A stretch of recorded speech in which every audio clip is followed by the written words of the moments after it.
Hi guys, what's up? It is Gina Ifoe, the one and only African superstar, back at it again. Yes, hello, welcome back to the channel. Welcome back to me, the one and only African superstar, with another unpopular opinions.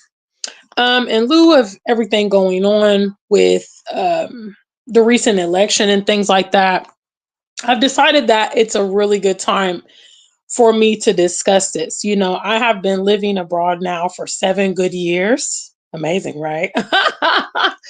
7 good years I have now been living abroad.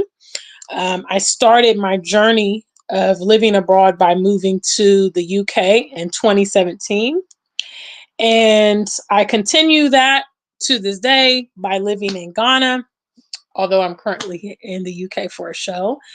But I get often asked this question, why did I leave America? Why do I not want to return? It's now my objectives to live, the rest of my life abroad. I have no intentions of returning there uh, to reside or long term or anything like that.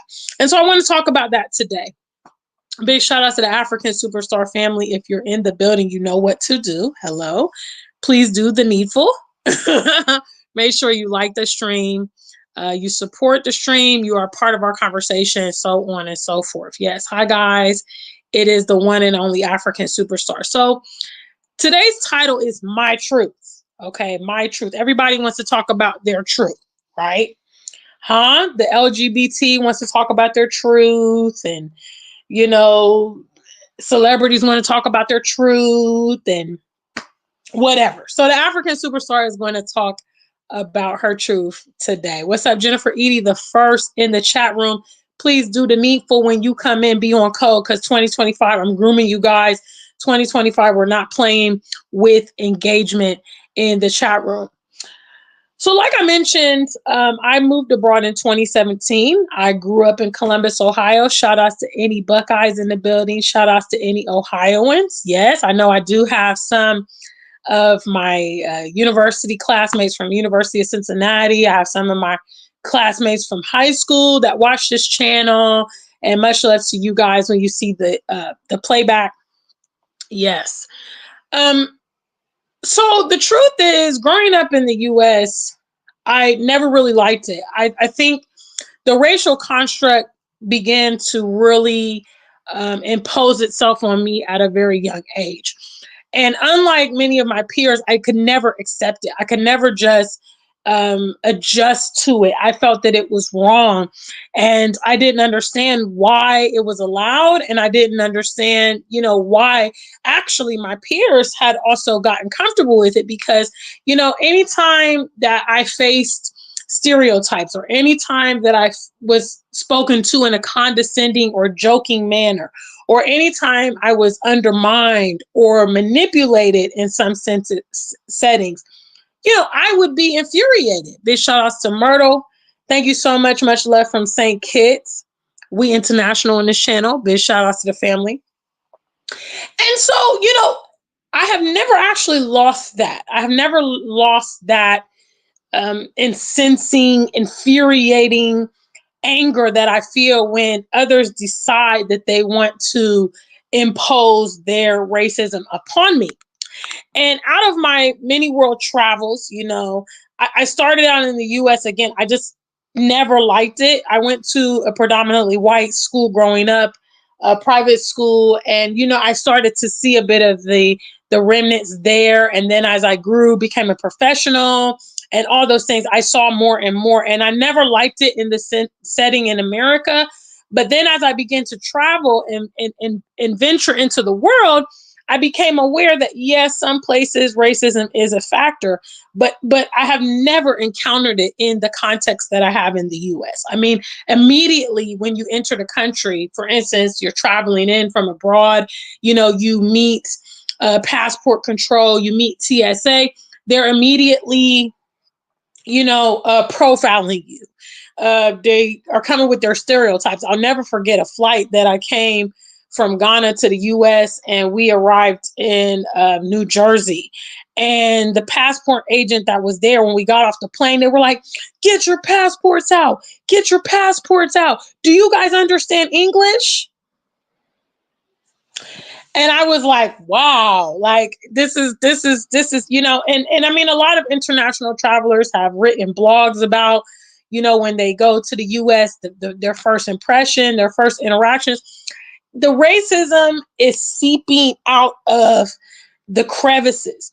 And for those of you guys that have never traveled around the world, it's normal for you, which I believe why a lot of Black Americans, for instance, they have normalized the treatment that they receive.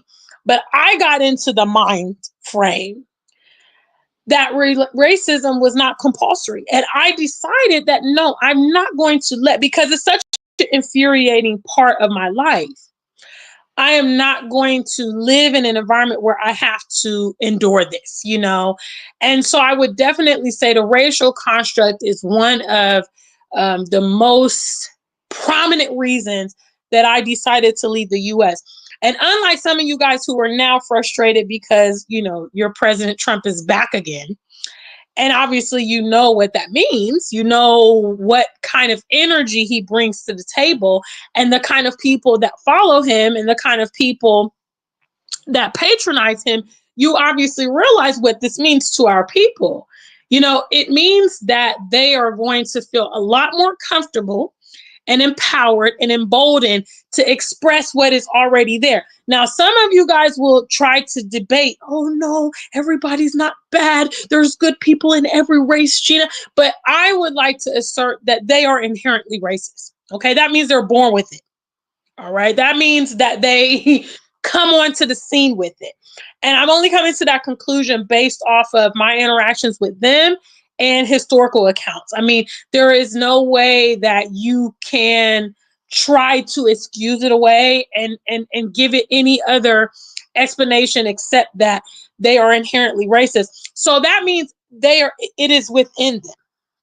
And for those of you guys that are diverse and you guys believe in integration and all that stuff, you have to admit that even sometimes you got surprised by, your friends or counterparts or colleagues who exposed themselves under the right pretenses. Under the right pretenses, their inherent biases and racism came on out. Huh? And so, anybody who's grown up in the US, who's grown up in the Western world, but more specifically the US, knows what I'm talking about. The racism is there. It is an innate part of living in that environment. So I got tired of it. I got tired of it to a point where I wanted to do something about it beyond protesting and beyond begging for my human rights, which are, provided to me at birth. Okay. I'm not begging any other man or woman to give me human rights. They don't have the jurisdiction to give me human rights and equality. That's something that is designated to me upon being born. Upon being born, I am due. I deserve, I qualify. Those things belong to me. I'm not asking anybody for the rights to do anything or the right to be myself. Hell to the no. And if that is an element of being in those environments and living in those environments, then I'm going to go ahead and take the very drastic and avant-garde decision to remove myself from that environment and be somewhere else. And I can tell you guys, being able to speak freely and candidly, because I don't necessarily have to be subject to the day-to-day minutia of that environment, is very, very free. I mean, I personally think that enduring racism is what is leading our people to a lot of mental health, a lot of depression, a lot of violence, a lot of vices. Because you see, you guys, about shout outs to the family. We have 18 of you guys here. I hope you are reflected in the chat room. I have not gone to the chat room yet. For those African superstar music lovers, how many of you guys know my song For Every Action There's a Reaction? Let me see a number one. Shout outs to the family. Any African superstar music lovers in the building. I actually have a music video for this song, but the song is based on that law of nature. Huh? That law of nature that says for every action there is a reaction. Okay, that means when you drop a glass, the water is going to scatter across the floor. The glass might break. Okay, for every action there's a reaction. And what happens when we, for instance, endure and are subjugated to instances that we cannot respond to, instances where there is no recourse, that means that we have to divert our response. So when somebody disrespects you, your normal response would be to respond back to them, right? Or if someone insults you or threatens your safety, your normal response would be to fight, right? Or something. Okay, there for every action there's a reaction. You can try to pretend that it's not, but it is.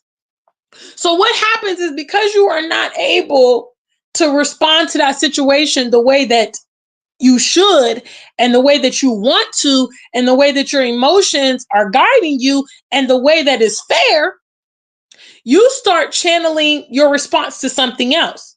So let me give you an example. Shout outs to all the African superstar music lovers in the building. Hello, I see you guys there. S.A. Smith, Jennifer Edie, shout outs to Shoshana, shout outs to Timothy. These are some African superstar music lovers. They know my song, For Every Action There's a Reaction. If you don't know, you don't know, but you should know. So you can look up my music video here on YouTube, and it's also streaming. It's a very good song. I love it. It's actually one of my personal favorites. So take a minute out and check out For Every Action. A matter of fact, let me give you guys a commercial break because I see that the chat room ain't chat rooming. Hello? And I want to share that with you. Big shout outs to the family. Yes, I'm in the building today. Let me just give you a little snippet. For every action, there's a reaction, okay? Ladies and gentlemen, the one and only African superstar proudly presents the release of her first EP entitled For Every Action, There Is a Reaction, as well as this music video, which is available here on YouTube for the title track.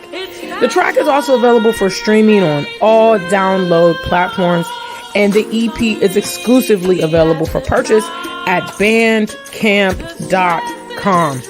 Please support independent artists, and please support your African superstar. Until we meet again.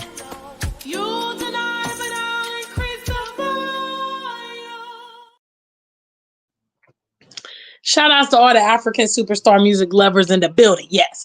So that's a little snippet of my music video, For Every Action There Is a Reaction. Yes. So what happens is when you are unable to, because of the constraints of a biased and skewed environment, which let's call the America what it is, you start channeling that frustration into, drinking, smoking, gambling. You begin to develop a very, very deep anger, hatred.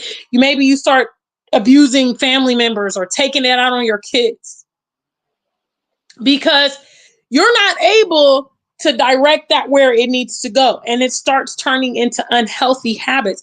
And when we look at how, Western Blacks, what they are, how they are behaving, it is indicative of deep issues.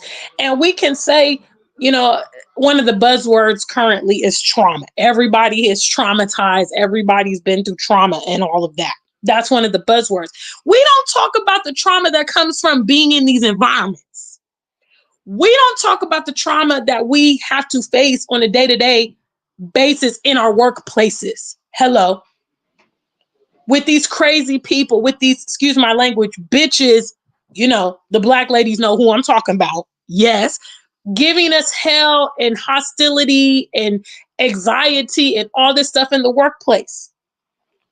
You know, we talk about trauma in other forms, sometimes maybe your upbringing, sometimes a traumatic experience, some people were raped or molested, or there was violence, you lost a family member to gang violence or gun violence. We talk about all that, but we don't talk about the psychological damage that comes from engrossing ourselves in racism. Huh? And so my truth is I outgrew it. Yes, I outgrew that environment. I feel very strongly that nobody has the right to impose that stuff on me. All right. I believe in for every action, there's a reaction. And I believe in being healthy. I believe in being, proactive. I believe in responding appropriately. So the response for me was before I flip out, huh? Let me remove myself. The situation is not going to change. Huh? The environment's not going to change. Matter of fact, if it does change, it's going to deteriorate. Because the truth is, your friends, your peers, they like it the way it is. They have no intention of changing the game for us, guys. They like inflicting it on us. They enjoy police brutality. They like seeing us grovel, huh? They like making us submit to them and do what they tell us to do. They enjoy all of those things.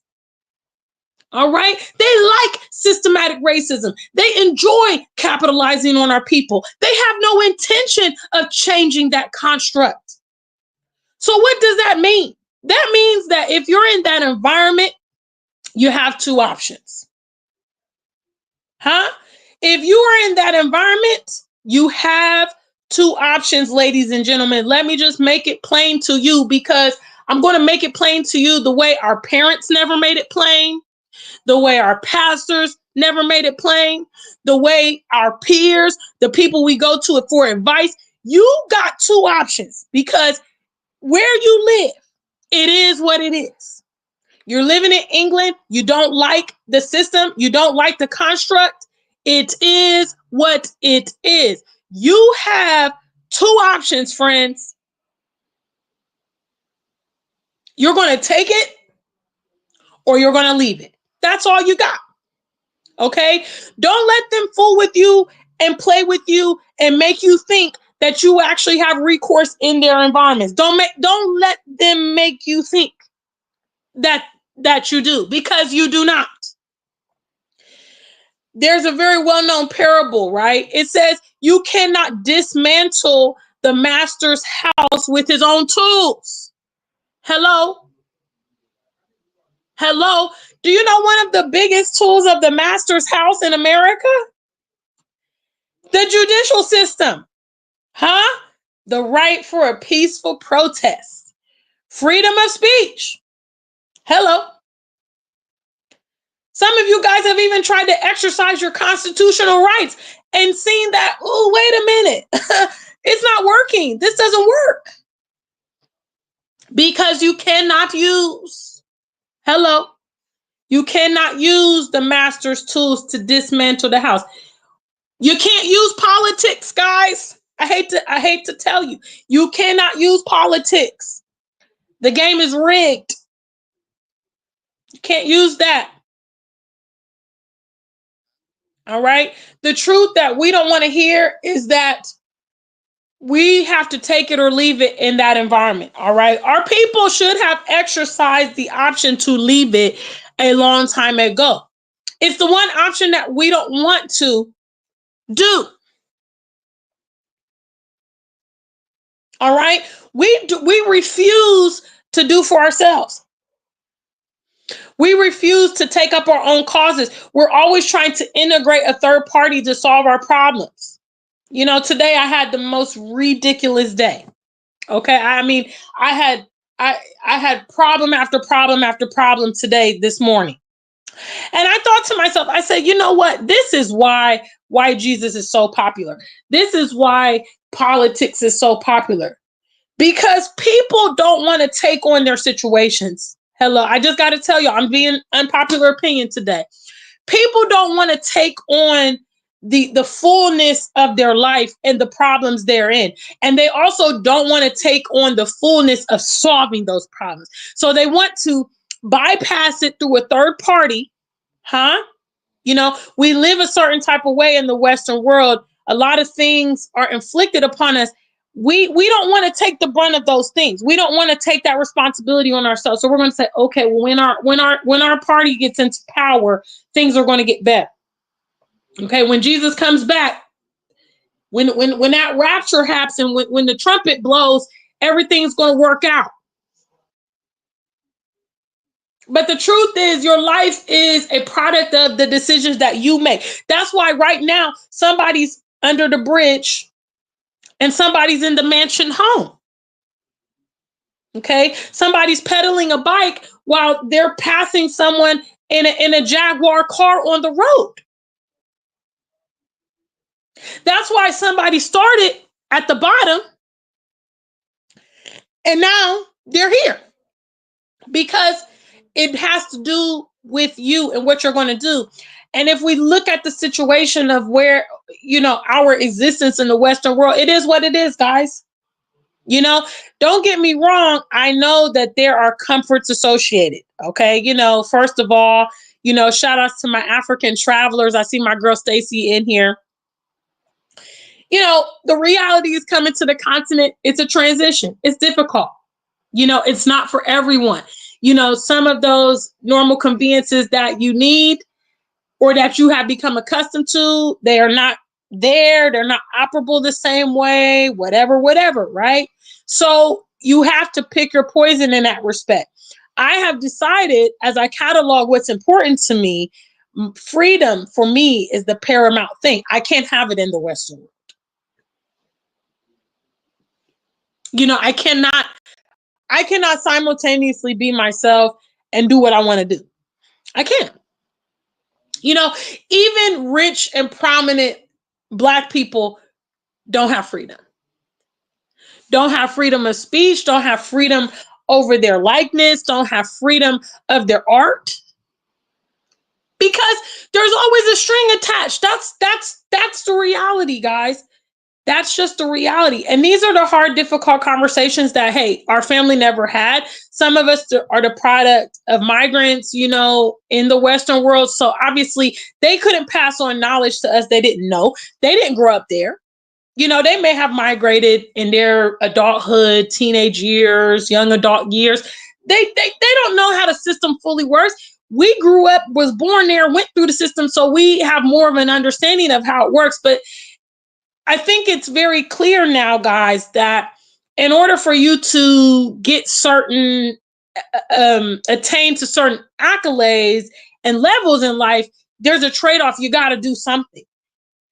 And for me, the paramount thing is freedom. So I've decided I can have that in Ghana. You know what I'm saying? I cannot have that in the US. I cannot have that in the UK. I cannot. Now, can I have, Amazon Prime? Yeah. Can I have,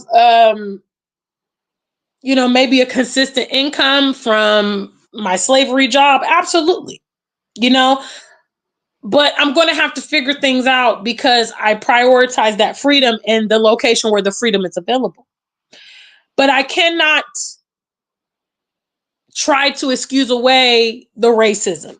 I can't do it. And what it does to you psychologically, just coming to the realization that you're going to endure it for your whole lifetime if you stay in that environment, that all the missed opportunities sometimes that you face because of the systematic racism. I know a lot of my audience are professionals. You've missed promotions, you've missed pay raises, you've missed opportunities because of that. And when you actually catalog it all, it's very, very, very destructive to your mentality, because if you are a leader and an ambitious person, you want to think the sky's the limit, and you want to really bet on yourself. And you may also invest in yourself, spend a lot of time or money or your education or whatever to propel you to those levels, only to realize, oh my God, the glass ceiling is here. And although I'm suited for this thing, or I've done what's necessary to obtain this thing, I'm not going to be able to because of the constraints of my environment. America, out of the 20 countries that I have so far visited and the 3 that I have lived in, America is the most racist place. It's literally in every facet of our lives there. And there is no concept of that changing. And the American public in general likes it that way. They love it like that. I mean, if the last election didn't just let you know that, let it remind you. And there are even a sizable amount of our own people that also are racist against our own people. Hello. In addition to our inability or refusal to do for ourselves, provide for ourselves, band together and practice unity. Where is the solution in that setting, guys? It is what it is. So at the end of the day, you have 2 options. You know what it is. Don't let anybody disillusion you. The NAACP is not doing anything. The urban leagues not doing, if these charities do anything or contribute anything, it's on a very small scale. It's not any type of institutionalized change. You know what I mean? It's not any type of generational change that is going to position our kids in the right places. And I imagine for some of you guys that are parents, it's got to be very painful for you to remember some of the things that you endured regarding racism, police profiling or whatever, because I hear stories sometimes on TikTok and Instagram about young men, young Black men talking about the first time, they got harassed by a police or pulled over or stopped or searched or whatever, and how it was very disturbing to them, and these things, they shape us. So it's got to also be disturbing when your kids get of age and you have to have that conversation with them. Why are we tolerating that? Why is that acceptable? Why should, we're having our kids maybe 30s, 40s, 20, why should we still be having that conversation? Well, when I was your age, the same thing happened to me, son. Are you guys okay with that? I looked at my own life and thought there are things about my upbringing and my exposure that I would not want to pass on to the next generation. I would like to position them in a better situation. One of those things is all of this chaos and confusion, connected to the diaspora and our connection to Africa. Many of the diaspora does not know about their connection and or has a negative connotation. So I set out to show the truth, and also encourage and enlighten young people through my music and through my media and through my speaking about being global, about connecting to Africa, about how that's a positive thing. You see, because some of these things that we categorize as trauma, we could actually eliminate some of this from passing on to the future generations by taking some initiative and doing what we should do as adults and as movers and shakers and leaders. Or hello, or we can just keep doing what we've been doing that hasn't been getting us any any recourse. I mean, how long will we protest, guys? How long will we petition white Jesus to save us from this, that, the other? How long will we cry on TV when they, assassinate another one of our young people and, give them forgiveness that they never asked for? How many times? How many times? How many times will we invest our energy in these, these white politicians who, I mean, we're not even a dot on their radar?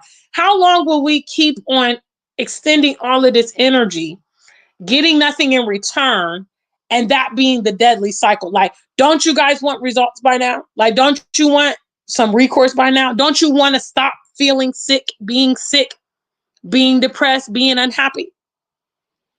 Do you guys not see like all the diasporans who have left America and are like loving their life and living their best life? Hello? You know, it's time to get dramatic with your recourse. It's time to pursue some real results. I tell you guys, I hate racism. And now I live in a reality where I don't deal with it from day to day. And it's very nice. And when I actually have to come to the West it's very refreshing being able to get on a plane. Hello, put my feet on the plane. I got my foot right here. Put my foot on the plane and be like, I'm out of here, man. I'm out. Peace. Peace. Because it's like the situation we're in, it's like an energy vampire. That's what I can liken it to, because we put a lot of emotion into things. I mean, even Black Americans, obviously, the whole transatlantic slave trade was very crazy and awful and heinous and whatever. We put so much raw emotion into that, okay? But we can heal from those things by stop subjecting ourselves to the continual, abuse that we receive in those environments. The abuse that our ancestors faced many, many, centuries ago, it's still going on today. They're still lynching people. The cops are still killing Black people. They're still controlling us. And at a point, you have to look at your situation and say, okay, I'm unhappy with it. Now, this message does not pertain to those of you that are house niggas. Your house nigga, you love it. You love scraps from the master's table. You love it. You love your 2% slice of the pie. You're okay. You're kissing their ass. You think it's great. You. This message is not for you. This message is for those of you that are really tired of the dynamic as it is. And you might feel trapped, because you're ignorant to other options deliberately. We're rendered deliberately ignorant and powerless to our powers and options because they want to keep us in that environment. They want to keep capitalizing and benefiting from our work and talent and contributions. They don't want us to benefit. They want to benefit from it. But some of you are very unhappy with that deadly cycle. You're there's like a void in your soul. And you feel helpless. I know, because I was there. I felt very helpless in these settings of how am I going to get myself out of this hole? All these moving pieces are working together to keep me in this hole, and I don't know the way forward. That's how I used to feel. And sometimes, I mean, this journey I'm on, I don't know the path, because I'm leading the path. I'm creating the path. I'm innovating the path.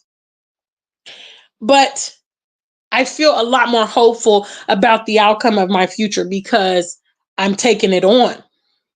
I'm taking it on. I'm not leaving the outcome to Kamala or Trump.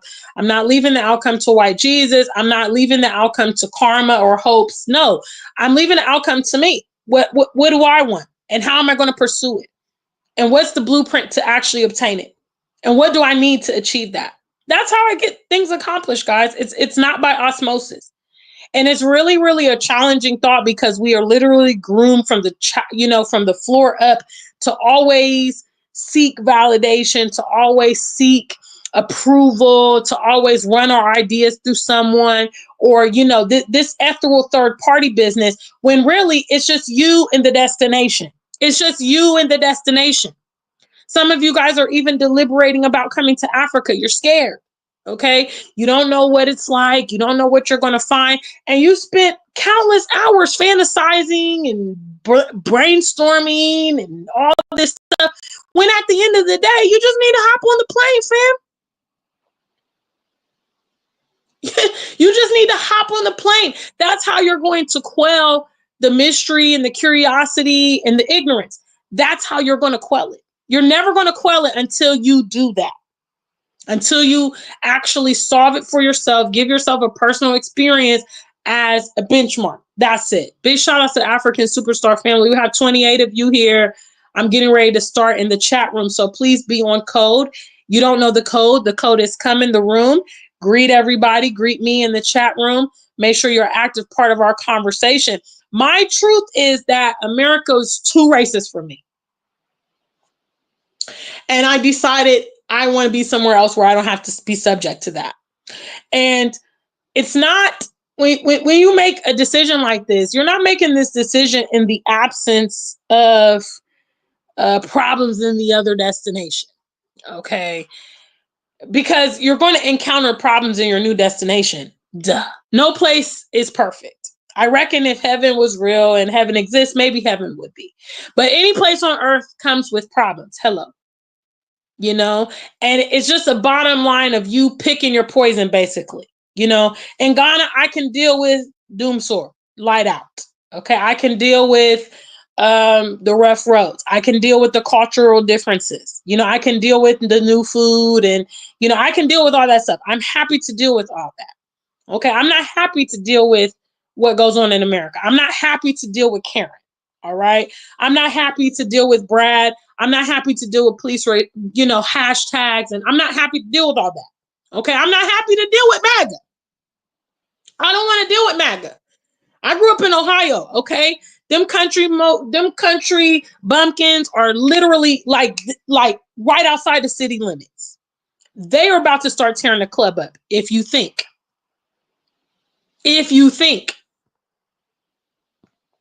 they're not. If you think they're not about to, you're mad. Okay? I don't want to deal with them. I don't want to deal with chemically modified foods. I don't want to deal with none of it. So I'm going to go ahead and take my African problems. Matter of fact, that's what they told us to do, right? That's what they low-key been telling us to do for centuries. Anytime Black people raise their grievances, because they're inhumane. Okay, they're inhumane. Think about a people that when confronted with their faults, you know, their disgusting behavior, their shortcomings, you know, their violence, their vices. They don't say, you know what, you're right. We have a history of murder and genocide and thieving and lying. And, you know, we have a disgusting, despicable history that we should be ashamed of. That's not what they say. Instead, they say, hey, this is America. This is America. If you don't like it, you can get on out of here, bud. That's what they say. If you don't like it, you should just go on back to Africa. Where you come from? Nigeria? You should just go on back. Listen, they was right on that. They was right. They didn't ever think we had the balls to do it. They didn't think we ever had the balls to do it. They thought that they had brainwashed us to the point that we would never return to our homeland. Huh? And for some of you, they did the due diligence. For a lot of us, we wasn't buying it because we knew they were liars. Huh? They've been lying about everything. So they're also lying about the continent. Duh. And some of us had the courage to say, you know what? I can't trust Brad. I can't trust Karen. They're all liars. So let me go and see what the continent has to offer for me. And for many of us, you know, the vast majority of us, it's been a life-changing experience. And it's something that we come here on social media to communicate back to our peers because we want you guys to have that life-changing experience, quite frankly. You know, and even if you experience the content you venture on and maybe you don't make it your home, maybe it's just holidays or whatever it might be, at least for you, you will be able to resolve that mystery and that void in your mind. You know what I mean? And you'll be able to settle that. You know, I know that, okay, for some of you, yeah, you really do think there's just nothing in Africa, you know, because that's what we've been brought up with a lack of understanding and knowledge on the continent. So it is difficult to envision something that you don't really have any context. When you actually create those experiences for yourself, now you can say, oh yeah, I know what Ghana's like. I know what Nigeria's like. I know what Egypt's like. I know what Kenya's like, you know, and you actually have a real experience to reference when you talk about Africa, when you talk about the continent. All right. Big shout out to the African Superstar family. Okay, I'm coming. to the chat room. So please, guys, be on code. We got 33 of you. I want to see likeness in the chat room. Okay, big shout out to you guys. Make sure you like the stream, follow, support, can send some love, and be a part of a conversation. Okay, my truth is America, I outgrew it.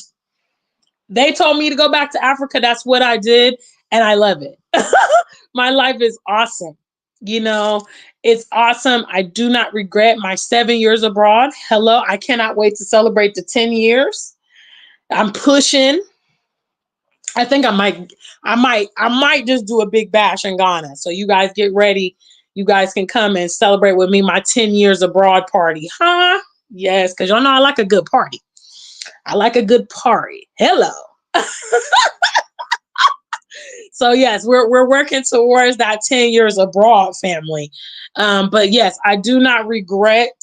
I don't, I do not regret at all. I mean, even I enjoy Europe compared to America, which is why I frequent Europe compared to America. Although I live abroad, I come to the UK much more often than I go to the US. I enjoyed the UK for what it's worth, but Ghana is it.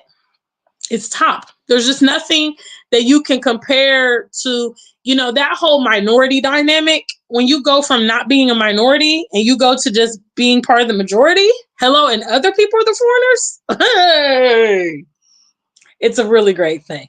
All right, big shout out to the family.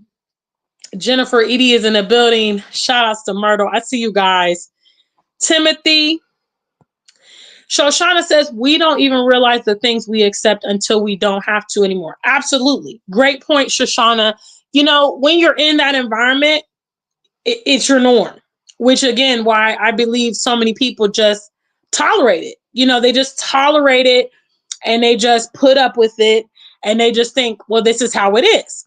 And again, there's no context to compare that. They're not able to say, oh, when I went to Ghana, when I went to Nigeria, when I was here, when I was there. So all they know is this is what it's like. This is how life is like. They even start to, envision themselves as a minority because that's how they've always functioned. That's the society that they've lived in. They've always lived in predominantly white environments or predominantly, gone to predominantly white schools or jobs. They don't even, I remember when I first went to Kenya. Shout outs to any of my East Africans in the building, my Kenyans, Tanzanians out there. I love you guys. I remember when I first went to Nairobi City, okay, the actual, downtown area in Nairobi. And I literally sat, stood on a street corner and I watched, what was thousands of people, Black people, just constant. It was like a New York City of Black people. It was just unbelievable. And also in Nigeria, which Nigeria boasts the largest booming population on the continent. It is astounding. You just see, and it actually puts into perspective that we're not actually minorities. Okay, we might be minorities in certain settings, but there are literally millions of our people around the world. And it's something that until you experience it, it was just an unbelievable feeling. It was incredible. Big shout out to the African Superstar family. Thank you, African Goddess, for that super chat, sweetheart. I see you there. I would love for our people to experience that. It's very empowering. And it gives you a sense of belonging that, oh yeah, like now when I come to Europe, one of the first things that catches me, that makes me aware that I have arrived is all the white people. Like when I get off the plane and I'm like, oh yeah, I'm in Europe, I'm in Paris, what I'm saying? Like I'm in the US because I'm used to the Black world now in Ghana. And actually the further you get away from the cities, a lot of times the less diversity you're going to see in Africa. So you're going to be in villages like for months and years. You can actually live without seeing them, and it's really great. Most continentals, they have seen whites on TV, or maybe one or two here and there, and that's it. That's all. And actually, guys, think about giving that luxury to your kids. You know how annoying they are. So imagine being able to grow up without them. It's remarkable. Big shout outs to the family. S.A. Smith is here with me. Shoshana says in Uganda, nobody ever thought to say Black Lives Matter because it's the default assumption in society. I guess all lives matter, right, Shoshana? Hey, big shout outs to you. What's up, family? Shout outs everybody with the number one. They are African superstar music lovers, and they know my song, For Every Action, There's a Reaction. I talked about how the way that we live in these Western worlds, not being able to respond to the atrocities that we face and the treatment that we receive is it's affecting us psychologically, and because we can't directly respond because we're going to lose our job or we're going to go to jail or we're going to get allegations or whatever, backlash we're going to get from responding to them, we start to channel that into, a lot of times negative and destructive behavior. People are smoking constantly, they're tattooing. I mean, I'm not trying to be funny, but when you look at the diaspora, look at Black Americans, they're tatting themselves from head to toe. That is emotional problems. You know what I mean? They're trying to be seen. They need to be seen. They need to be heard. They're trying to express themselves. Sometimes when you ask them about it, oh, this is my homeboy that died. Oh, this is my mom. This is my ancestors. It's loss. It's tragedy. Okay. Some people see fashion. Obviously, yeah, you get some sexy tattoos. You got one on your back. You got one, you're a macho man. You got it on your chest or on your bicep. Okay. I can understand fashion. You're getting tatted up from head to toe. There's some emotional issues there, and so we have to look at the root cause of this and see where a lot of that toxicity is coming from and begin to target that. And I believe the environment around us and dealing with this racism is a big part of what is making us ill. Because when you see our peers on the continent, a lot of times they're very aloof. They are completely oblivious to this, and they are happier. They're happier, their outlook is brighter, they're so excited about their life and their future and what's to come because they haven't been beaten down by these experiences. So big shout out to the African superstar family. All right, and all the music lovers in the building. Yes, everybody with the number one, they know my song. I see you there.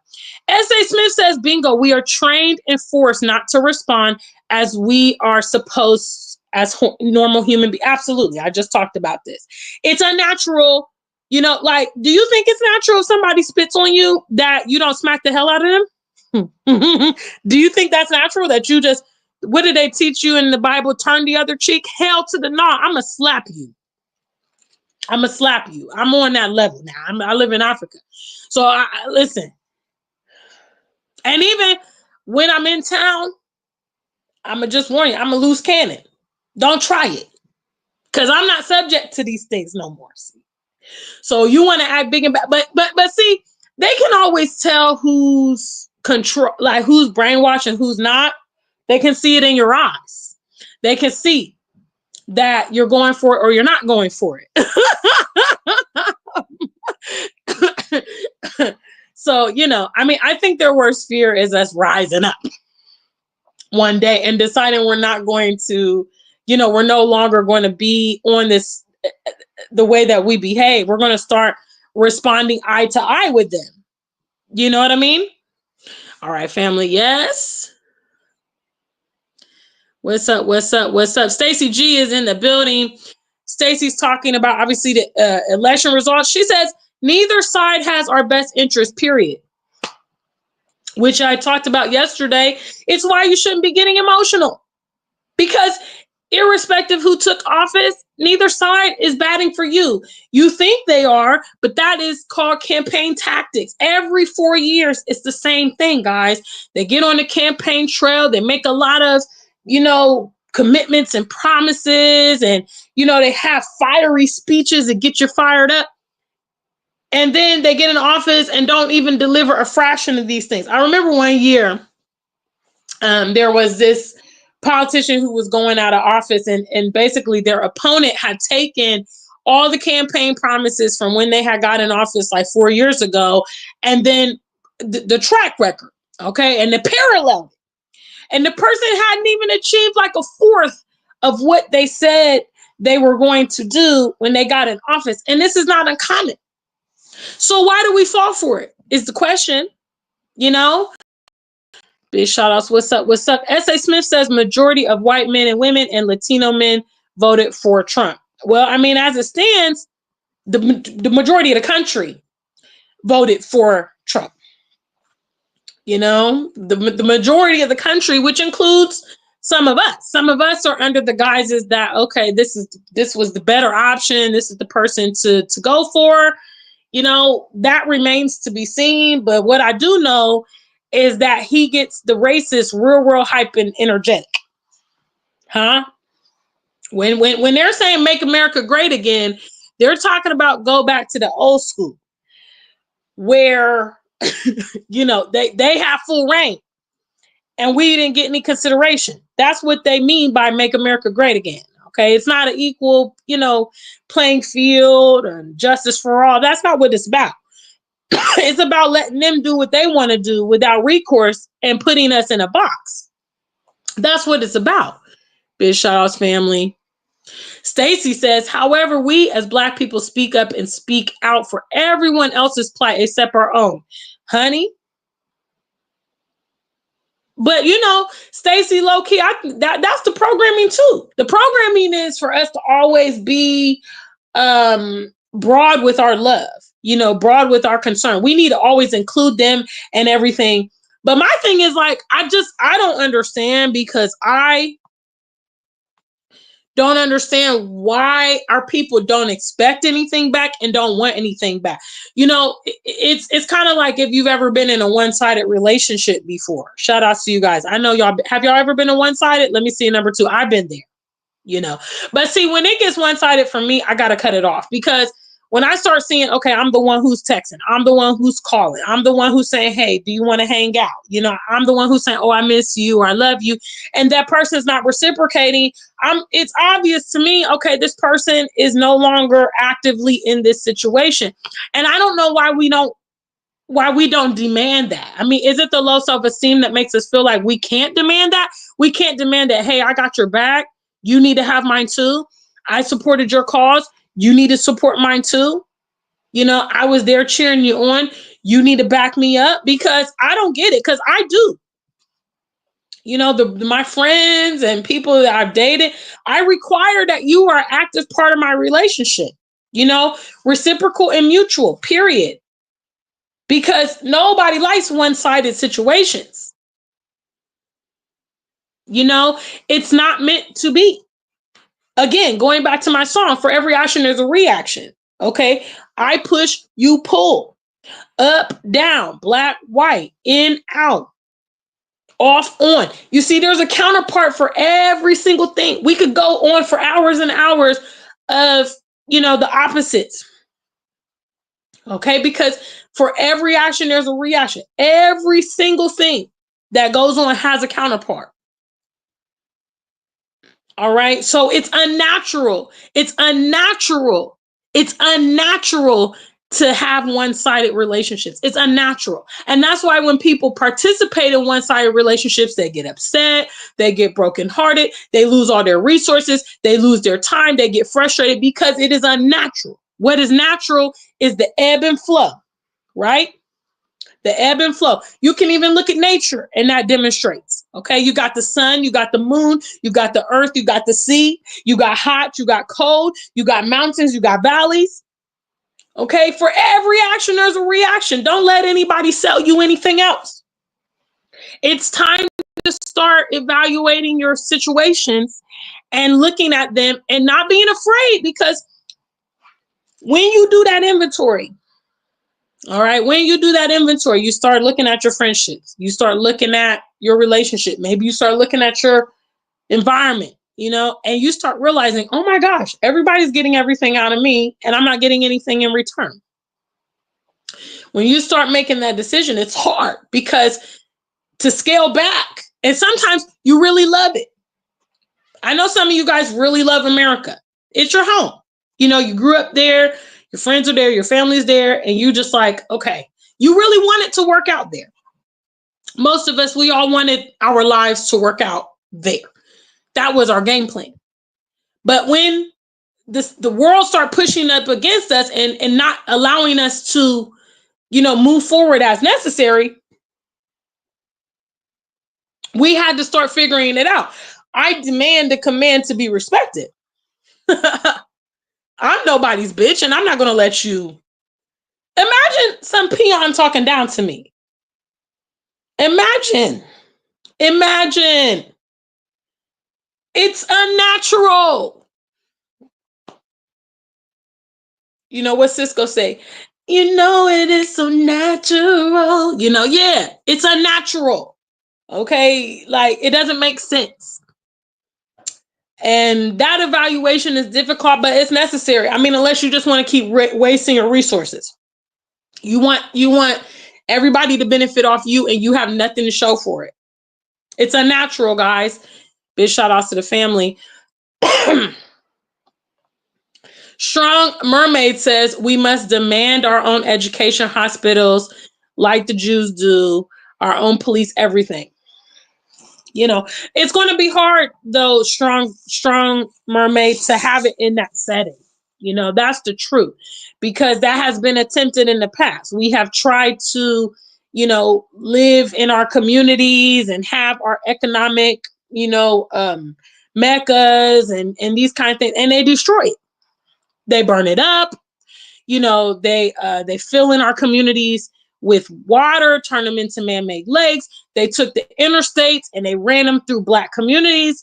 So I just think that the environment at this point is toxic. Basically, if you're going to be there, you just need to be there and don't complain, because it is what it is. Don't even attempt to change it, because it's not going to change. It's not going to change. You just need to accept it. You just need to resolve in your mind, okay, I have chosen to be here because of XYZ. And these are the attributes of being here. So I can't complain because I know what it is. And the things that we want to complain about have been going on for centuries. So why complain? Why are you complaining? They're going to use the N-word. They like getting a rise out of you. Huh? They're going to try to touch your hair. Let's be real, guys. Are they that dumb?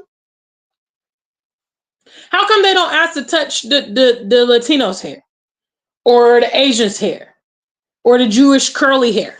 Why is it only our hair they want to touch and ask dumb, stupid questions? Why? They know what they're doing at the end of the day. They like getting a rise out of you, and they like telling you what to do, and they like making you subject to them. It's entertainment for them, you see, and it is what it is. The answer is do for ourselves in our own homeland. That's the answer. I mean, that's the answer that has been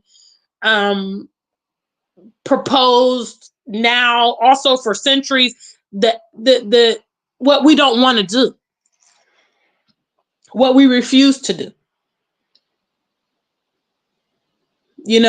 That's the answer, because you cannot be in that environment. It's like trying to put, fresh water in the middle of a toxic pool. You can't do that. The water is going to be contaminated by its surroundings, you see, and that's what's happening to us. Our people are being contaminated by our surroundings. There was a period where our community was a lot more cohesive. There was a period where, our families were more common, and, Black love and all these things, and our children were being reared better. There was a time.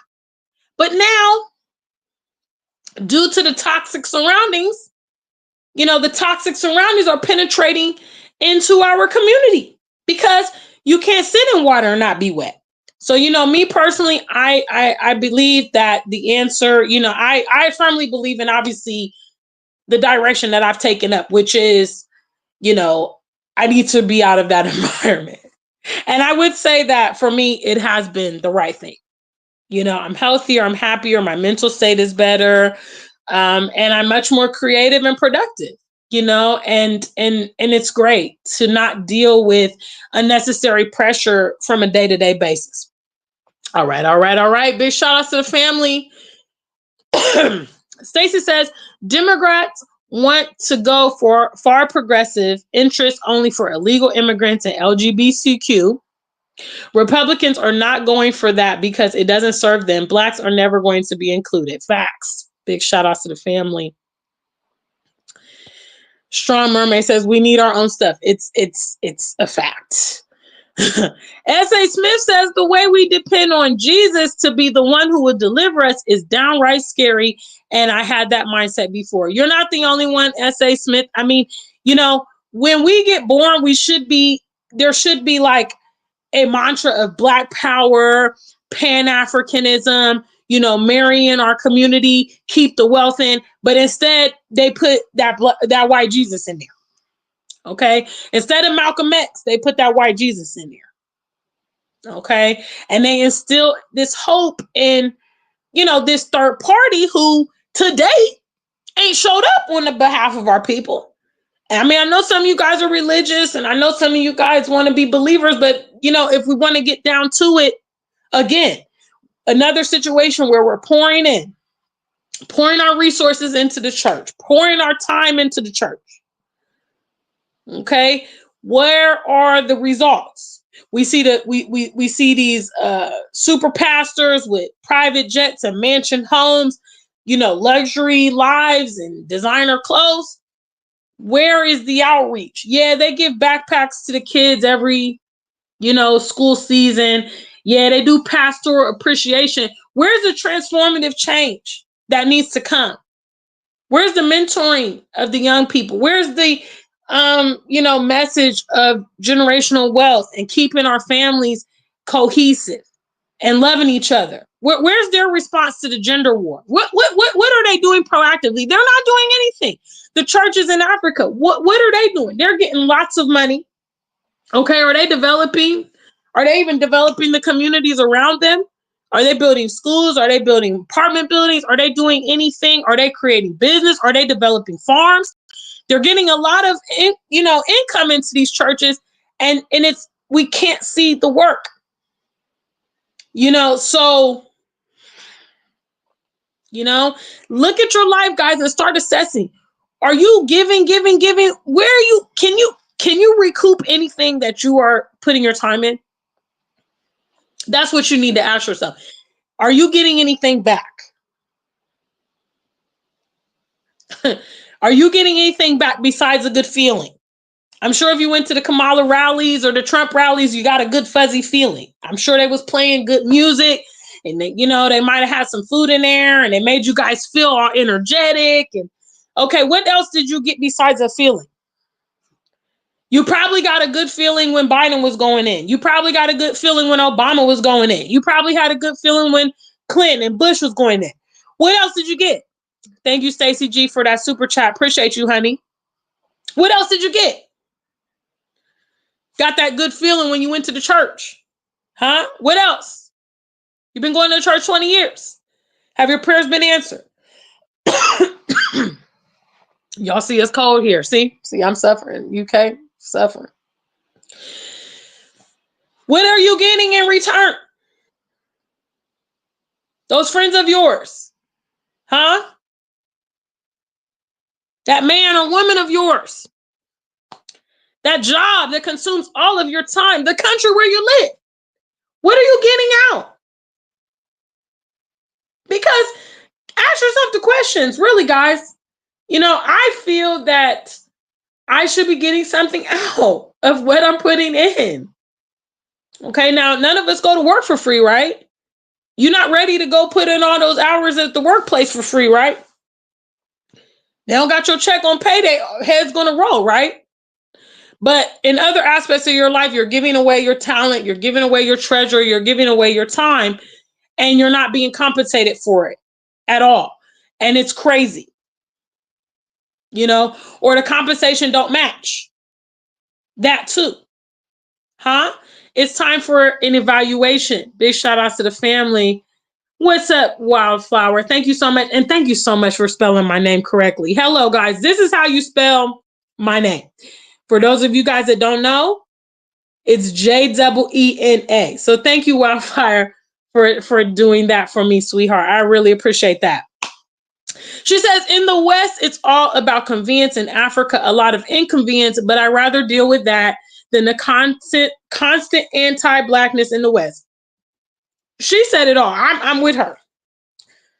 I'm with her. And like I said, the inconveniences in Africa, they make me feel more self-sufficient now. Because I feel like in an emergency situation, I'm a lot more fit to survive these days than I was coming from the West. You're used to constant power all the time.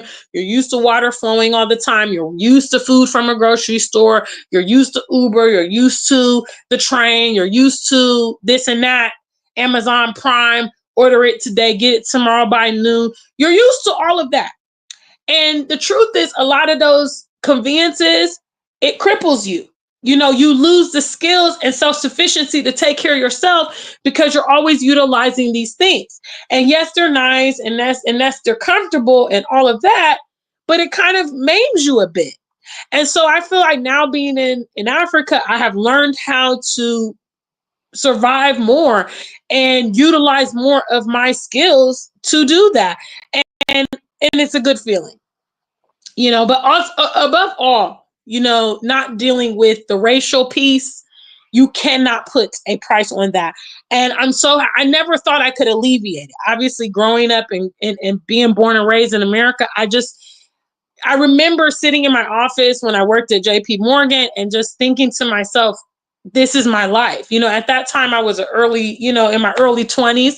And I was just like, oh my God, and I was thinking like, how am I supposed to work 30 years? How am I supposed to retire? Like I'm stressed out.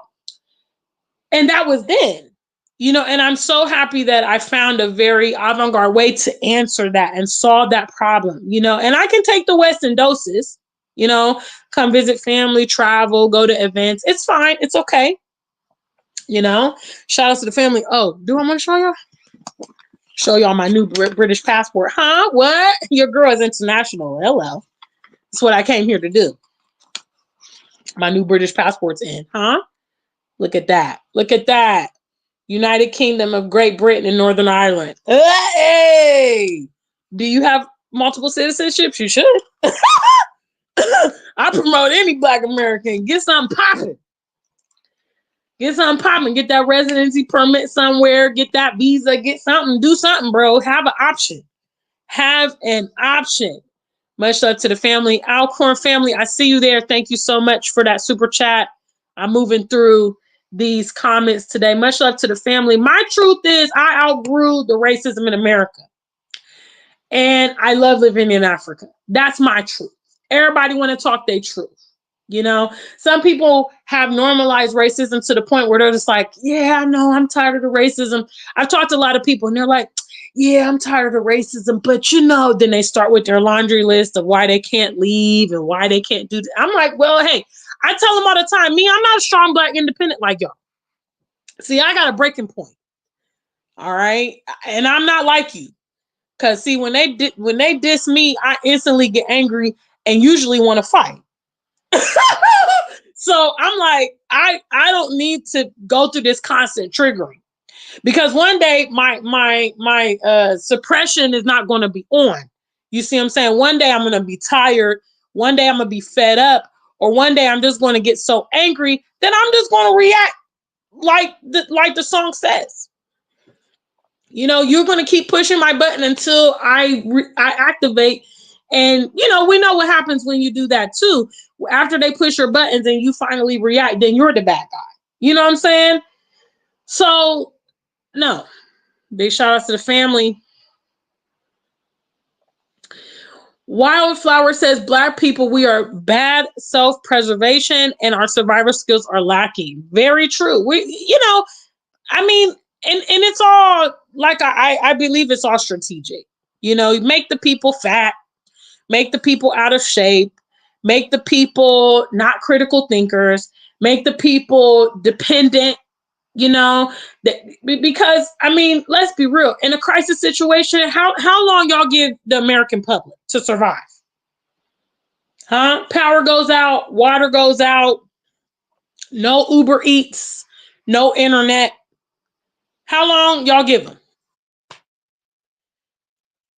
I don't even know if they can make it a week. Can you? It's time. Evaluate yourself. Can you make it a week without civilization? Can you do it? I mean, I think unfortunately a lot of Americans, like their lifestyles, they're not going to be. I mean, some people can't even walk a block. It's gotten to the point America has some of the most obese people in the world. Okay, when you start traveling, you will see just how these other countries do not have, widespread obesity the way that we do. When you see these shows like My 600-Pound Life and all this stuff, you don't see people from around the world. You don't see Japanese. The fattest Japanese or Chinese you're going to see sumo wrestling. All right. You definitely don't see that kind of obesity across Africa. I didn't see it in Mexico. I haven't seen it in obviously the islands. Not even really across Europe, because in Europe is way more pedestrian than America. People cycle, people walk. The way that their cities are designed, they're very pedestrian. So you can walk and live, and then they have great public transportation, trains and buses. So you see, but again, we are deliberately made that way because of capitalism. You see, all these restaurants who are making a fortune from the American people because the American people don't cook, don't prepare their own food, constantly going out.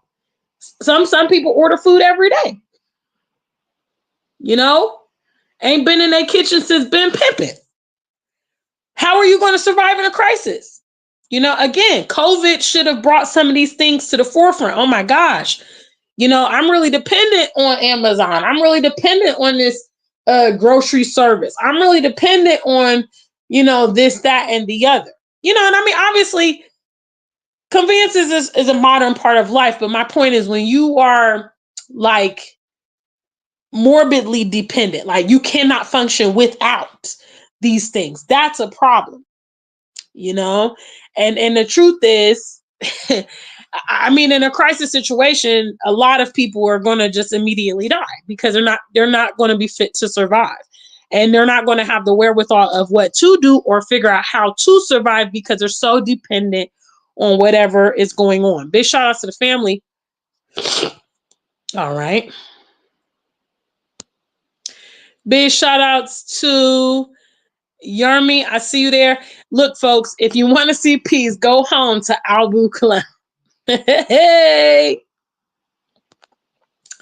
All right, family. Strong Mermaid says it's not just the West that hates us, it's also Asians and Arabs. It's everybody. We don't have no friends. We don't have no allies.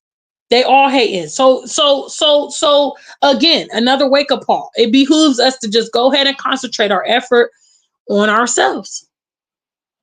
Huh? You don't want to be my friend? You don't want to roll with me?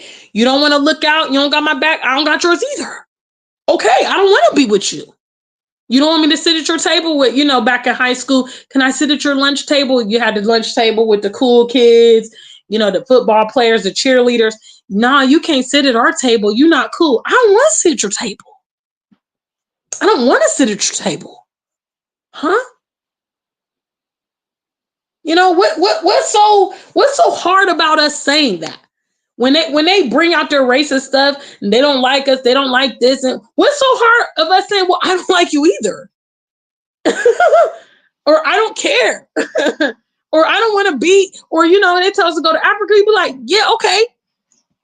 I remember somebody who clearly doesn't know me came to the channel, and there was like an old video of me in the UK, and they were like, oh, well, you should just move to Africa. And I was like, buddy, you're late. Buddy, you're late. I'm already there. 4 years. This is an old video. Hello. Yeah. Tell me to go to Africa, honey. I live there.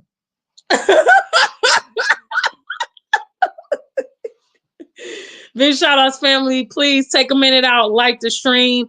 Special shout outs to my super chat donors. I see you guys in the building. Yermi says, I'm leaving this year right before 2025. America is a place of demonic spirits. Timothy says most don't have the money to leave. You know, this is always an area of contention because we see our people coming up with money for all kind of erroneous things, which only begs the question, if it is a priority for you, then yeah, you will make it a priority. You know, people are taking trips to the DR, huh? I hope some of y'all don't go to the DR. That's where them passport bros be going. Some people's passport broing and doing everything else. Some people get the Jordan. Some of y'all got every pair, huh? Got the new iPhone 16. How much that cost now? About $1,000 more? Maybe. That if I think them iPhones, matter of fact, let me check it out. Big shout out to the family. We gonna ask Google real quick and see. How much? Oh dang, I can't do it. My bad. Sorry, guys. It's not working. My bad. I wanted to ask Google. Somebody tell me how much the iPhone 16 costs. Because I know y'all got that. That's the latest phone, the latest one, right? iPhone 16? I think so. Because I'm pretty sure it's at least over $1,000 or over maybe £1,000. Yeah. If you can get the iPhone, you can get a ticket to the continent. 100%. So I don't even buy this because I always promote, before you move, I promote you to visit. Okay. Because you might not be feeling West Africa. You might not be feeling East. You might love the South. You might like the North. You need to explore a bit. Okay. Don't come to the continent without a plan, guys. That's never what I promote. I promote you start with a visit. Okay, to also alleviate that culture shock. You know, if you're coming to Africa, you don't know anything about the place. You know, it's kind of unwise to just pick up and move. You might not even like that country. You know, I toured a bit before I settled in Ghana, although I knew that I loved Ghana, but I did tour other countries and it was unanimous. Even after I toured those other countries, I was like, yeah, this is the vibe I'm going for. You know, so start with the visit. So, like I said, if you can get the iPhone 16, you can get that new Samsung, you know, that new flippy phone. Yeah. Yeah. Forfeit getting the phone and get the plane ticket. How about that? Big shout outs to y'all. All right. African Goddess is always promoting you to get the game plan, and I concur with her. Make sure you prepare. But I'm saying, all right, what I'm saying here is start. You got to crawl before you walk, right? Huh? You got to crawl before you walk, right? Okay. So do not pick up and come to Africa just to move. Okay, that's very risky. Some of you would do it anyway, but I'm advising against that. I do advise if you want longevity and success, you get a game plan. And I do advise that you at least visit first before you do that and make sure that that is where you want to do. All right. EJ Longergan says, I've lived outside the US for 20 plus years in 2 stints. Big shout outs to you. Well, I think looking at you, you look kind of white. EJ, you look kind of white. So what the hell do you know about racism? What an idiot. If you're a white man talking about, I don't think it's a racist country. Guess who the racists are? You guys.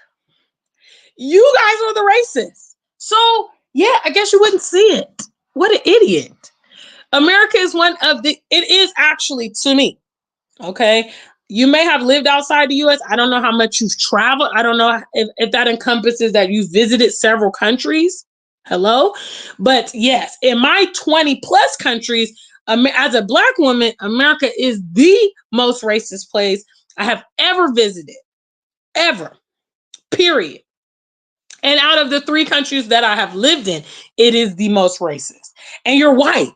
So you can't even talk on the matter.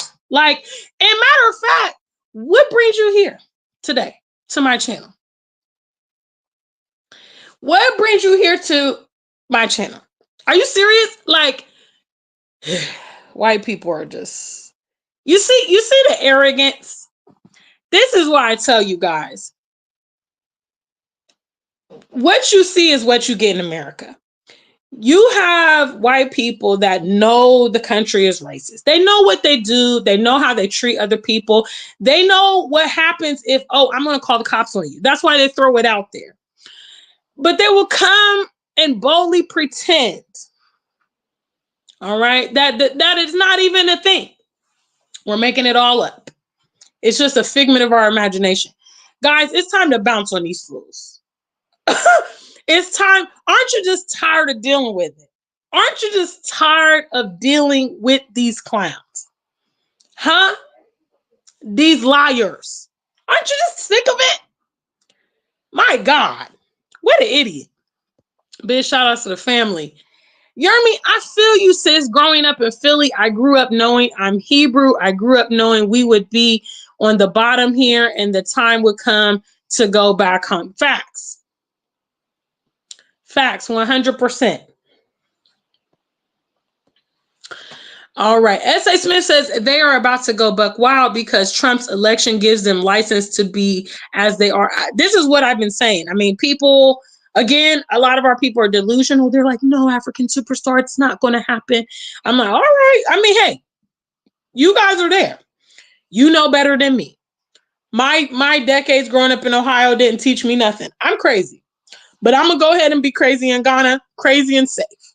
Because I believe, just like our friend EJ, they are dumb, stupid, and inherently racist. I mean, white people are the most dangerous and violent people on the planet.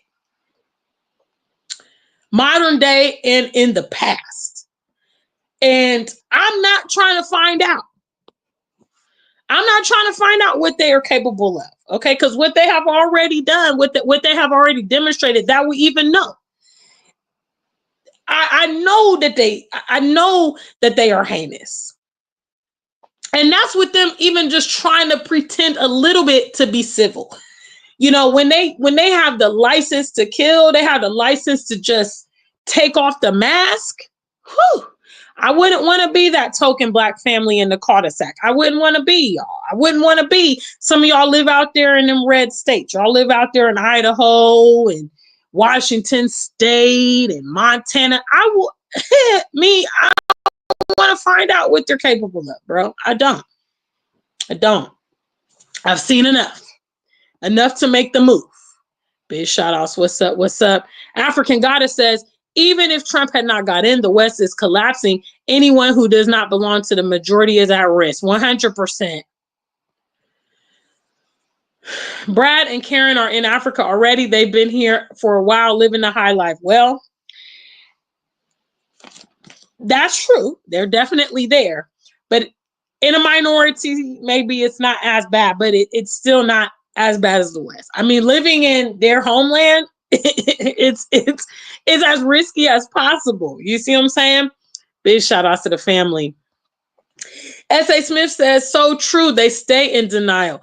I don't know if it's the lack of the ability to be self-aware or if that is their ability to survive psychologically. Big shots. Antonio, I see you there. Thank you, sweetheart. Big shout outs. African Goddess is reminding you to like and subscribe, please. Big shout outs to the family. Yes. All right. Jennifer Edie says, I have so many things in place and they are unfolding beautifully. I have connections and a great relationship with an African sister who has lived abroad for decades and have returned networking. Big shout outs to you. That's what I like to, did you see how I smiled, Jennifer? That made me feel warm and fuzzy.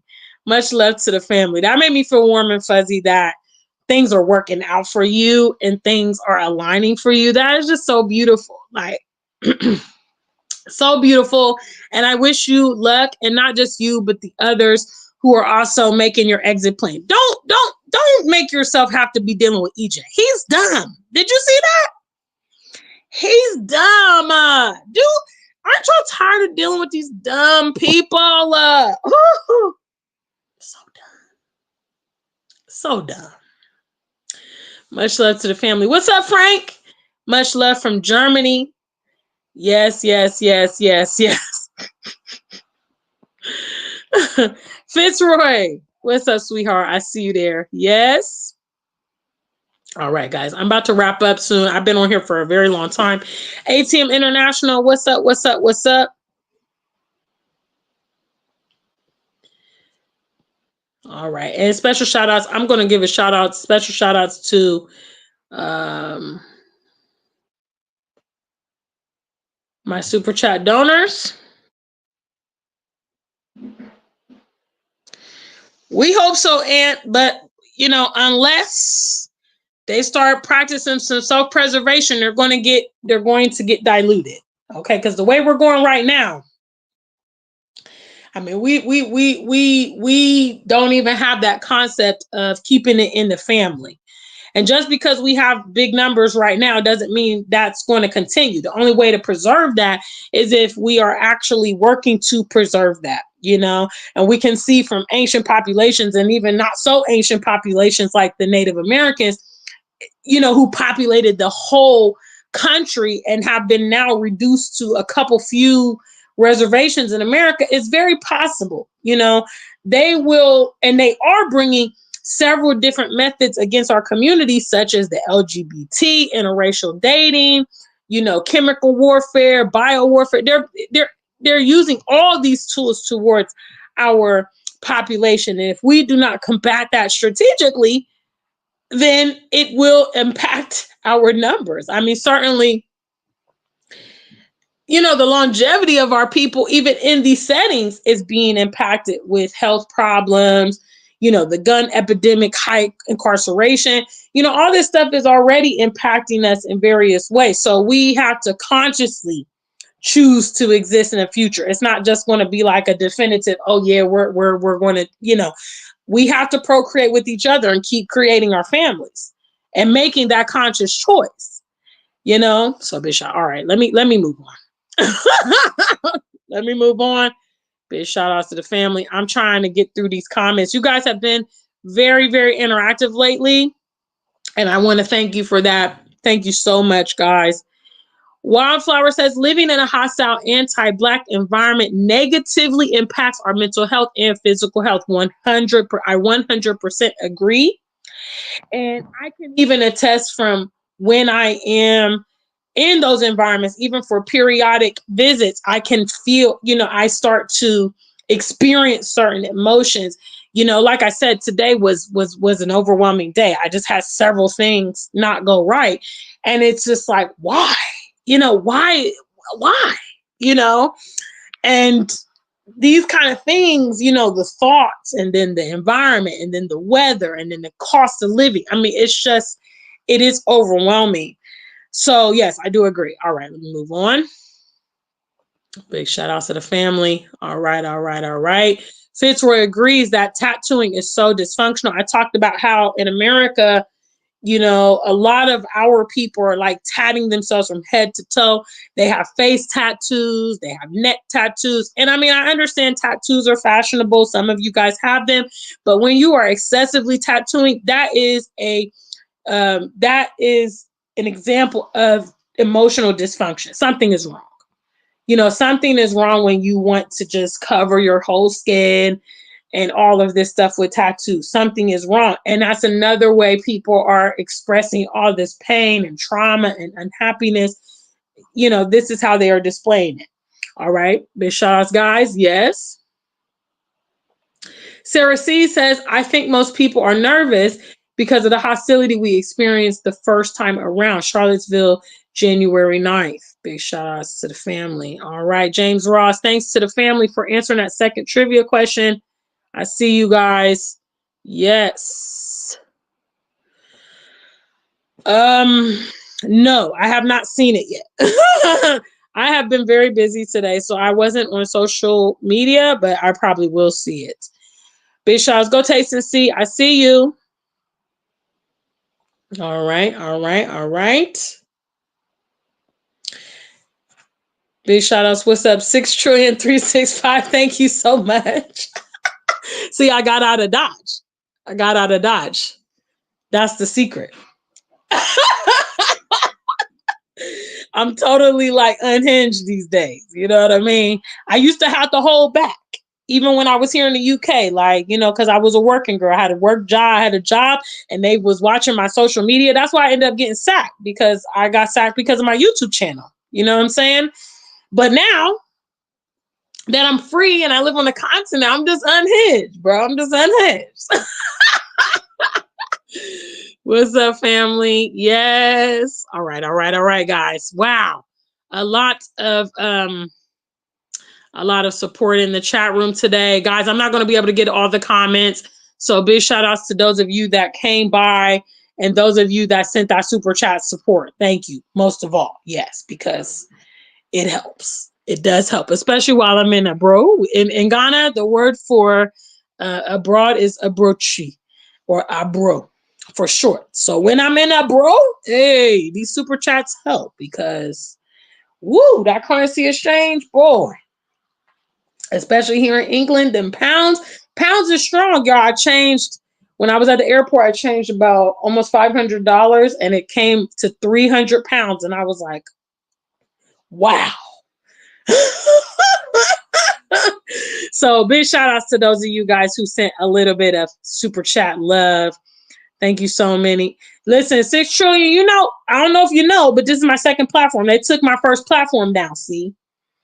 So when they took my first platform, I had 11,000 subscribers. This is my second platform.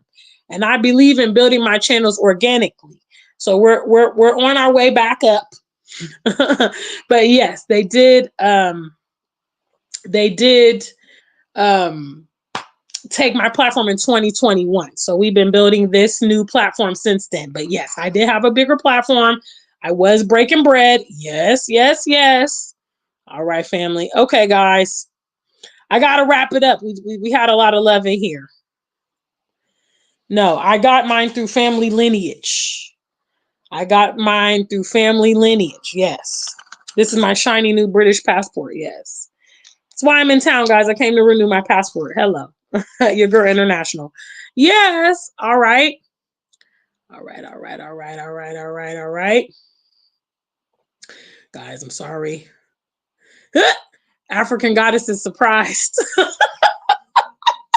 No, honey, they don't. There was a statistic that came out about a couple years ago that said that over 50% of Americans order all their meals out every day.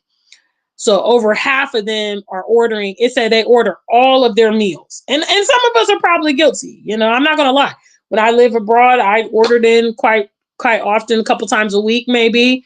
I did cook a lot more here, but than I did in the US. But yeah. Yes, a lot of people are ordering in. All right, all right, all right, all right. Yes, yes, yes. Stacy G says our love language should be reciprocity. Family, bro. All right, all right, all right. MD2V2, I see you there. Yes, yes, yes, yes, yes. Big shots, boy. We don't really brought these damn white people all the way out. They love coming where they're not wanted. Listen, I'm not one of those inclusion people. Get the off my channel, bro. Go get. Listen, you guys should be happy, okay? Because your homeboy is in the office. But guess what? This is not for you. This channel is not for you.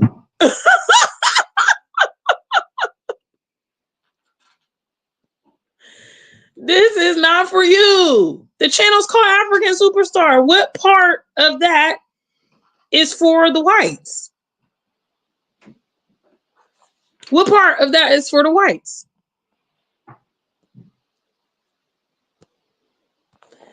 Oh, Lee, it's just ridiculous. All right, guys. Holiday, yes. The US is very racist, but I guess if you're white, it might work out. Okay, if you're white, you know, it might work out. If you're black, it's not the place to go, man. I would with a heavy don't go. A heavy don't go. A heavy don't go. All right, I have reached the end. Jackie, what's up? I know I did not get all of your comments. There were a lot of comments. I'm grateful for all the support and, you know, yes, Charlie, you're not welcome. So please don't ever come back. Okay, bye. All right, family. Until we meet again, Stay black and true. No, I'm not voting anywhere. I don't vote anywhere. Sorry, I'm just being honest. I have the right to vote here in England and the right to vote in America, but I don't vote there either. And I'm just a resident in Ghana. So I think you have to be a citizen to vote, probably. But yes, no, I'm not voting because I'm not into the politics because they do nothing. Okay, so yes, All right. Until we meet again, stay black and true. Unless you ain't black, then just stay true. Unless you're white, and then just stay off my channel. Bye.